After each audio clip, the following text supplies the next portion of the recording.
Help me understand this. I want to understand your reaction. When you hear these candidates on the campaign trail say, we're going to boost energy output in this country, we're going to halve prices are going to come down. How do you react to that?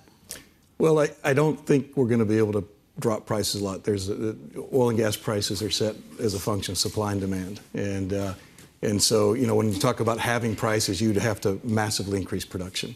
And I don't think the U.S. can really do that. Is that because break-even prices are so high and ultimately if we do that, production's going to come off again? Is that because of the discipline we now see of some of the producers, because investors have basically got them on a very short leash over the last few years? What is it? I think it's a little of everything. Clearly, the investors have put oil and gas companies on a very short leash, and they've required a massive amount of the cash flow every year to get returned to shareholders through buybacks and dividends.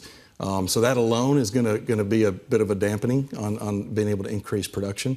But the other issue really is the U.S. shale revolution has run its course, and you know, we've tripled oil production in the last 15 years, and we have doubled natural gas production. That's an extraordinary feat, right? We're now the largest oil producer and largest gas producer in the world. We produce more than Saudi and Russia combined.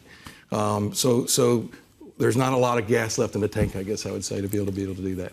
The former president continuously talks about how he wants to drill, baby, drill. He's going to unleash all of this. To John's point, what is the break-even point? Because if you're going to open up the taps, even though this is a free market, so we don't have a state oil company that can actually do that, but what is the break-even point for shale to remain profitable? It's different. So every basin has a different break-even point. Every part of every basin has a different break-even point.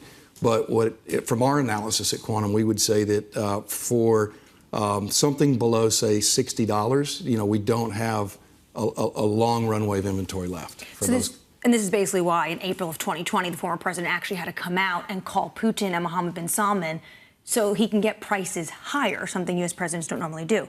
I want to also ask you about LNG. Mm-hmm. How difficult has it been with the Biden administration in terms of LNG permitting? Well, as you know, the Biden administration did put a halt on all new LNG permits a number of months ago. And I think that was really a big mistake, because many countries around the world are starting to rely on U.S. natural gas for their energy, especially after what happened in Russia and Europe last year or 2 years ago. And so that it's a big issue. It's very hard. These are all multi-billion-dollar projects. It's very hard for investors to plan ahead with that kind of political uncertainty, you know, to commit to projects that are $5, $10, $20 billion projects each.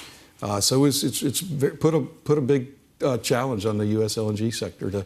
Qatar is getting a lot of the benefit of that, and other countries around the world are getting the benefit of this stay on U.S. LNG.